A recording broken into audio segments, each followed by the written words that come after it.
ಇದು ಟಿವಿ9 ವಿಶೇಷ. ನಾನು ಅವಿನಾಶ್ ಶಿವನ್. ಸೂಪರ್ ಸ್ಟಾರ್ ರಜನಿಕಾಂತ್ ಅವರ ಸಿನಿಮಾ ಮತ್ತೆ ಬರ್ತಾ ಇದೆ. ನಾಳೆ ಕೂಲಿ ಸಿನಿಮಾ ವಿಶ್ವದಾದ್ಯಂತ ರಿಲೀಸ್ ಆಗೋಕೆ ರೆಡಿ ಆಗಿದೆ. ಯಾವಾಗಲೂ ಕೂಡ ರಜನಿಕಾಂತ್ ಅವರ ಸಿನಿಮಾ ಬರುತ್ತೆ ಅಂತಂದ್ರೆ ಒಂದು ಹಬ್ಬದ ವಾತಾವರಣ ಕ್ರಿಯೇಟ್ ಆಗುತ್ತೆ. ಯಾಕಂದ್ರೆ ಅಂತ ಒಂದು ಆರಾ ಆ ವ್ಯಕ್ತಿಗಿದೆ. ಸೊ ಇದರ ಬಗ್ಗೆ ಏನು ವಿಶೇಷತೆ ನಡೀತಿದೆ ಅಂತಂದ್ರೆ ಈಗ ಬ್ಲಾಕ್ನಲ್ಲಿ ಟಿಕೆಟ್ ಸೇಲ್ ಆಗ್ತಾ ಇರೋದಿರ್ಬೋದು, ಜೊತೆಗೆ 1,000 ಕೋಟಿ ಕ್ಲಬ್ ಇದುವರೆಗೆ ಯಾವುದೇ ತಮಿಳ್ ಸಿನಿಮಾ ಕೂಡ ರೀಚ್ ಆಗಿಲ್ಲ.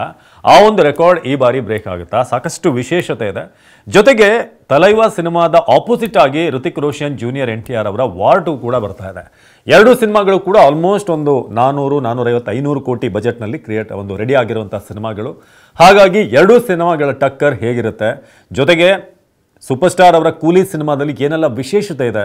ನಮ್ಮ ರಿಯಲ್ ಸ್ಟಾರ್ ಉಪೇಂದ್ರ ಇದ್ದಾರೆ, ನಾಗಾರ್ಜುನ ಇದ್ದಾರೆ, ಆಮಿರ್ ಖಾನ್ ಒಂದು ಸ್ಪೆಷಲ್ ಕ್ಯಾಮಿಯೋ ಕ್ಯಾರೆಕ್ಟರ್ನ ಮಾಡ್ತಿದ್ದಾರೆ, ಶ್ರುತಿ ಹಾಸನ್, ರಚಿತಾರಾಮ್, ಕನ್ನಡದ ರಚಿತಾರಾಮ್ ಕೂಡ ಇದ್ದಾರೆ. ಇನ್ನು ಪೂಜಾ ಹೆಗ್ಡೆ ಒಂದು ಡ್ಯಾನ್ಸಲ್ಲಿ ಈಗಾಗಲೇ ಮೋನಿಕಾ ಆಗಿ ಸಾಕಷ್ಟು ವೈರಲ್ ಆಗಿರೋದು. ಇನ್ನು ಮಲಯಾಳಂನ ಅದ್ಭುತವಾದಂಥ ಆಕ್ಟರ್ ಸೌಬಿನ್ ಕೂಡ ಈ ಒಂದು ಪ್ರಮುಖವಾದಂಥ ಪಾತ್ರನ ಈ ಸಿನಿಮಾದಲ್ಲಿ ಮಾಡ್ತಾ ಇರೋದು ವಿಶೇಷ. ಇನ್ನು ಸತ್ಯರಾಜ್ ಹಿಂದೆ 30 ವರ್ಷಗಳ ಹಿಂದೆ ಹಲವಾರು ರಜನಿ ಸಿನಿಮಾ 7-8 ಸಿನಿಮಾಗಳಲ್ಲಿ ಅವರು ವಿಲನ್ ಆಗಿ ಆ್ಯಕ್ಟ್ ಮಾಡಿದಂಥವ್ರು. 30 ವರ್ಷಗಳ ನಂತರ ಸತ್ಯರಾಜ್ ಹಾಗೂ ಇಬ್ಬರೂ ಕೂಡ ರಜನಿಕಾಂತ್ ಕಾಂಬಿನೇಷನ್. ಸತ್ಯರಾಜ್ ನಿಮಗೆಲ್ಲ ಗೊತ್ತಿರೋ ಹಾಗೆ ಬಾಹುಬಲಿ ಮೂಲಕ ಆ ಕಟ್ಟಮರ ಕ್ಯಾರೆಕ್ಟರ್ ಏನಿದೆ ಅದರಲ್ಲಿ ಎಲ್ರಿಗೂ ಕೂಡ ಇಷ್ಟ ಆದಂಥವ್ರು. ಇಬ್ಬರೂ ಕೂಡ ಒಟ್ಟಾಗ್ತಿದ್ದಾರೆ. ಅವರಿಬ್ಬರ ನಡುವೆ ಆಗಾಗ ಒಂದಷ್ಟು ಕ್ಲಾಶ್ಗಳಿದ್ವು. ಅಂದರೆ ಕೆಲವೊಂದು ಸ್ಟೇಟ್ಮೆಂಟ್ಗಳು ಸತ್ಯರಾಜ್ ಕೊಡ್ತಾಯಿದ್ರು, ರಜನಿಕಾಂತ್ ಅವರ ಹೇಳಿಕೆಗಳು ಇಬ್ಬರ ನಡುವೆ ಅಷ್ಟು ಸಂಬಂಧ ಚೆನ್ನಾಗಿಲ್ಲ ಅನ್ನೋ ರೀತಿಯಾಗಿತ್ತು. ಆದರೆ ಅದರ ಬಗ್ಗೆ ಮೊನ್ನೆ ವೇದಿಕೆಯಲ್ಲೂ ಕೂಡ ಸತ್ಯರಾಜ್ ಮಾತನಾಡಿದರು. ಹಾಗಾದರೆ ಈ ಕೂಲಿ ಸಿನಿಮಾದ ವಿಶೇಷತೆ ಏನು? ಈಗಾಗಲೇ ನೀವು ನೋಡ್ತಾ ಇದ್ದೀರಾ, ಬುಕ್ಕಿಂಗ್ನಲ್ಲಿ ಸಿಕ್ಕಾಪಟ್ಟೆ ರೆಕಾರ್ಡ್ಗಳನ್ನು ಮಾಡ್ತಾ ಇದೆ. ಪ್ರೀ ರಿಲೀಸ್ ಬಿಸ್ನೆಸ್ಸೇ ಆಲ್ಮೋಸ್ಟ್ 100ರಿಂದ 150 ಕೋಟಿ ಆಗ್ಬೋದು ಅಂತ ಲೆಕ್ಕಾಚಾರ ಇದೆ. ಇನ್ನು ಈ ಸಿನಿಮಾಗೆ ರಜನಿಕಾಂತ್ ಚಾರ್ಜ್ ಮಾಡಿರೋದು ಆಲ್ಮೋಸ್ಟ್ 150ರಿಂದ 200 ಕೋಟಿ ಅಂತ ಸದ್ಯಕ್ಕೆ ಇನ್ಫಾರ್ಮೇಷನ್ ಇದೆ ಒಂದು ಸಿನಿಮಾಗೆ. ಹಾಗೆ ಈ ಸಿನಿಮಾದ ನಿರ್ದೇಶಕ ಲೋಕೇಶ್ ಕನಗರಾಜ್, ನಿಮಗೆಲ್ಲ ಗೊತ್ತಿರೋ ಹಾಗೆ ಕೈದಿ ಸಿನಿಮಾ ಇರ್ಬೋದು, ವಿಕ್ರಮ್ ಇರ್ಬೋದು, ಲಿಯೋ, ಮಾಸ್ಟರ್ ಇಂಥ ಸಿನಿಮಾಗಳನ್ನು ಕೊಟ್ಟಂಥವ್ರು. ತಮ್ಮ ಸ್ಕ್ರೀನ್ ಪ್ಲೇ ಮೂಲಕ, ಮೇಕಿಂಗ್ ಮೂಲಕ ಒಂದು ಹೊಸ ಅಲೆಯನ್ನು ಸೃಷ್ಟಿ ಮಾಡಿದಂಥವ್ರು. ತಮ್ಮದೇ ಆದಂಥ ಸಿನಿಮ್ಯಾಟಿಕ್ ಯೂನಿವರ್ಸನ್ನು ಕ್ರಿಯೇಟ್ ಮಾಡಿ ಲೋಕೇಶ್ ಕನಗರಾಜ್ ಈ ಒಂದು ಸಿನಿಮಾವನ್ನು ಡೈರೆಕ್ಟ್ ಮಾಡ್ತಿರೋದು ಸಹಜವಾಗಿ ಸಿನಿಮಾ ಲವರ್ಸ್ಗಳಲ್ಲಿ ಸಿಕ್ಕಾಪಟ್ಟೆ ಕ್ಯೂರಿಯಾಸಿಟಿಯನ್ನು ಮೂಡಿಸ್ತಾ ಇದೆ. ಇದೆಲ್ಲಕ್ಕೂ ಕೂಡ ಮೀರಿ ಸಿನಿಮಾಗೆ ಸಂಗೀತ ಕೊಟ್ಟಿರೋದು ಸದ್ಯದ ಮ್ಯೂಸಿಕ್ ಸೆನ್ಸೇಷನ್ ಅನಿರುದ್ಧ್. ಸೊ ಹೀಗೆ ನಾನಾ ವಿಶೇಷತೆಗಳನ್ನು ಹೊಂದಿದೆ. ಜೊತೆಗೆ ಮೊನ್ನೆ ಭಾಷಣ ಮಾಡಬೇಕಾದ್ರೆ ಉಪೇಂದ್ರ ಅವ್ರ ಬಗ್ಗೆ ರಜನಿ ಅವರು ವಿಶೇಷವಾಗಿ ಹೇಳ್ತಾರೆ, ನಾನು ಭಾಷಾ ಅನ್ನೋ ಒಂದು ಸಿನಿಮಾ ಮಾಡಿದ್ದೆ, ಆದರೆ ಅವರ ಸಿನಿಮಾ ಇದೆ ಓಂ ಅಂತ, ಶಿವರಾಜ್ ಕುಮಾರ್ ಅವರ ನಾಯಕತ್ವ ಇರುವಂಥ ಸಿನಿಮಾ. ಅದು ನಾನು ಮಾಡಿರುವಂಥ ಭಾಷಾ ಸಿನಿಮಾಗಿಂತ 100 ಪಟ್ಟು ದೊಡ್ಡ ಸಿನಿಮಾ ಅಥವಾ ಒಂದು 10 ಪಟ್ಟು ಡಿಫ್ರೆಂಟ್ ಆಗಿರುತ್ತೆ. ಅಷ್ಟು ಚೆನ್ನಾಗಿರುವಂಥ ಸಿನಿಮಾ ಓಂ ಸಿನಿಮಾ. ಭಾಷಾ ಏನಿದೆ, ಭಾಷೆ ಏನೇನೂ ಅಲ್ಲ ಅನ್ನೋ ರೀತಿಯಾಗಿ ಅವ್ರು ಮಾತನಾಡಿದ್ದಾರೆ. ಸೊ ಹೀಗೆ ಸಾಕಷ್ಟು ಹೈಪ್ ಇರುವಂಥ ಸಿನಿಮಾ. ಈಗಾಗಲೇ ನಾನು ಹೇಳ್ತಾ ಇದ್ದೆ, ತಮಿಳು ಸಿನಿಮಾದಲ್ಲಿ 1000 ಕೋಟಿ ಯಾವುದೇ ಸಿನಿಮಾ ಇದುವರೆಗೆ ಕಲೆಕ್ಷನ್ ಮಾಡಿಲ್ಲ. ನೀವು ಬೇರೆ ಭಾಷೆಯಲ್ಲಿ ನೋಡಿದಾಗ ದಂಗಲ್ 2000 ಕೋಟಿ ಕಲೆಕ್ಷನ್ ಮಾಡಿದೆ. ಹಾಗೆ ಪುಷ್ಪ 2 ಸಿನಿಮಾ ಇರ್ಬೋದು, ಬಾಹುಬಲಿ 2, RRR ಇವೆಲ್ಲವೂ ಕೂಡ 1000 ಕೋಟಿ ದಾಟಿರೋದು. ಇನ್ನು ಕಲ್ಕಿ ಕೂಡ, ಪ್ರಭಾಸ್ ಅವರ ಕಲ್ಕಿ ಕೂಡ 1000 ಕೋಟಿನ ದಾಟಿರೋದು. ಕನ್ನಡ ಸಿನಿಮಾ ಅಂತ ಬಂದಾಗ KGF 2 1250 ಕೋಟಿ ಕಲೆಕ್ಷನ್ ಮಾಡಿ 1000 ಕೋಟಿ ಕ್ಲಬ್ಬನ್ನು ದಾಟ್ತಂಥ ಕನ್ನಡದ ಏಕೈಕ ಸಿನಿಮಾ ಅದು. ಸೊ ಹೀಗೆ ಸಾಕಷ್ಟು ಆ ಲಿಸ್ಟ್ನಲ್ಲಿ ಸಿನಿಮಾಗಳು ಸೇರಿಕೊಂಡಿವೆ. ಇತ್ತೀಚೆಗೆ ಪುಷ್ಪ 2 ಆ ಒಂದು ರೆಕಾರ್ಡ್ ರೀಚ್ ಆಯಿತು. ಆದರೆ ಈಗ ತಮಿಳಿನಿಂದ ಇದುವರೆಗೆ ಹೈಯೆಸ್ಟ್ ಆಗಿ ಗ್ರಾಸ್ ಮಾಡಿರುವಂಥ ಸಿನಿಮಾ, ಹೆಚ್ಚು ಕಲೆಕ್ಷನ್ನ ಮಾಡಿರುವಂಥ ಸಿನಿಮಾ ಅಂತಂದರೆ ಅದು ರಜನಿಕಾಂತ್ ಅವರ 2.0 ಇಂದ್ರನ್ ಸಿನಿಮಾ ಏನು ಬಂತು, ಅದರ ಸೆಕೆಂಡ್ ಪಾರ್ಟ್ ಶಂಕರ್ ಡೈರೆಕ್ಟ್ ಮಾಡಿದರು. ಅದು ಸುಮಾರು 670 ಕೋಟಿ ಕಲೆಕ್ಷನ್ ಮಾಡಿರುತ್ತೆ. ಅದೇ ಈವರೆಗೆ ತಮಿಳುನಾಡಿನಲ್ಲಿ ತಮಿಳು ಇಂಡಸ್ಟ್ರಿಯಲ್ಲಿ ಹೈಯೆಸ್ಟ್ ಗ್ರಾಸಿಂಗ್ ಸಿನಿಮಾ. ಅದನ್ನು ಬಿಟ್ಟರೆ ಇದೇ ಲೋಕೇಶ್ ಕನಗರಾಜ್, ಕೂಲಿ ಸಿನಿಮಾದ ಡೈರೆಕ್ಟರ್ ಆಗಿರುವಂಥ ಲೋಕೇಶ್ ಕನಗರಾಜ್ ಲಿಯೋ ಅನ್ನೋ ಒಂದು ಸಿನಿಮಾವನ್ನು ಮಾಡಿದರು. ತಳಪತಿ ವಿಜಯ್ ನಾಯಕರಾಗಿದ್ದರು. ಸೊ ಆ ಸಿನಿಮಾ ಸುಮಾರು ಒಂದು 615 ಕೋಟಿ ಕಲೆಕ್ಷನನ್ನು ಮಾಡಿರುತ್ತೆ.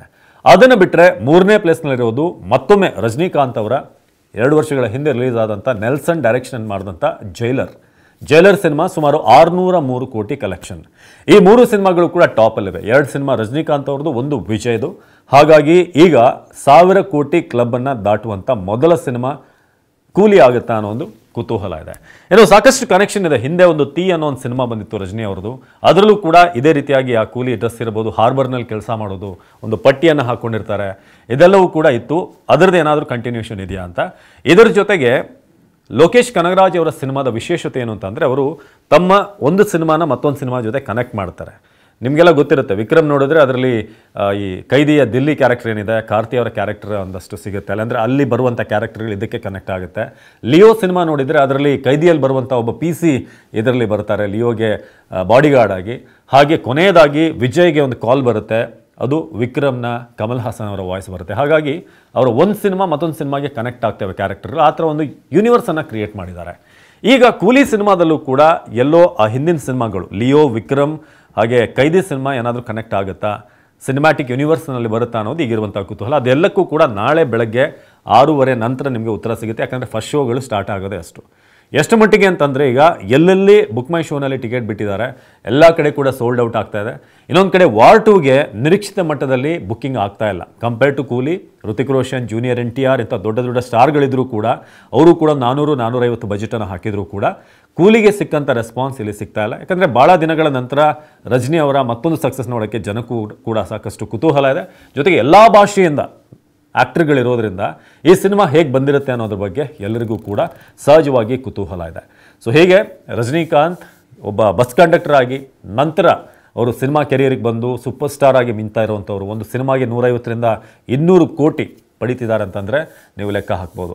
ಸೊ ತಮ್ಮ ಆಡಿಯೋ ಲಾಂಚ್ನಲ್ಲೂ ಕೂಡ ತಮ್ಮ ಹಳೆಯ ದಿನಗಳನ್ನು ನೆನಪು ಮಾಡಿಕೊಂಡ್ರು. ತಾವು ಹೇಗೆ ಸ್ಟಾರ್ಟ್ ಆಯ್ತು ಅವರ ಕೆರಿಯರ್, ನಂತರ ಹೇಗೆ ಹೋಗ್ತಾ ಇದೆ, ಈಗ ಯಾವ ರೀತಿ ಆ ಸಕ್ಸಸ್ಸನ್ನು, ರಜನಿಕಾಂತ್ ಕತೆ ಮುಗಿದೋಯ್ತು, ಬಾಬಾ ಅಂತ ಸಿನಿಮಾ ಮಾಡಿದಾಗ ಸಾಕಷ್ಟು ದುಡ್ಡನ್ನು ಅವ್ರು ಕಳ್ಕೋತಾರೆ. ಅದಾದಮೇಲೆ ರಜನಿಕಾಂತ್ ಕಂಬ್ಯಾಕ್ ಮಾಡೋದಿಲ್ಲ ಅಂತಲೇ ಎಲ್ಲರೂ ಅಂದ್ಕೊಂಡಿರ್ತಾರೆ. ಆದರೆ ಚಂದ್ರಮುಖಿ ಅಂತ ಒಂದು ಸಿನಿಮಾ, ಅದಾದಮೇಲೆ ಮುಂದೆ ಬಂದಾಗ ಎಂದಿರನ್ ಅನ್ನೋ ಸಿನಿಮಾ, ಹೀಗೆ ಬೇರೆ ಬೇರೆ ಜಾನರ್ಗಳನ್ನು ಸಿನಿಮಾ ಮಾಡಿ ಬೆಳೆದಂಥವ್ರು, ಒಂದು ಉನ್ನತ ಮಟ್ಟಕ್ಕೆ ಹೋದಂಥವ್ರು ರಜನಿಕಾಂತ್.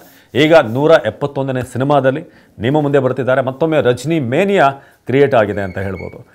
ಇದಾಗಿತ್ತು ಈ ಹೊತ್ತಿನ ವಿಶೇಷ. ನಿರಂತರ ಸುದ್ದಿಗಾಗಿ ನೋಡ್ತಾ ಇರಿ TV9.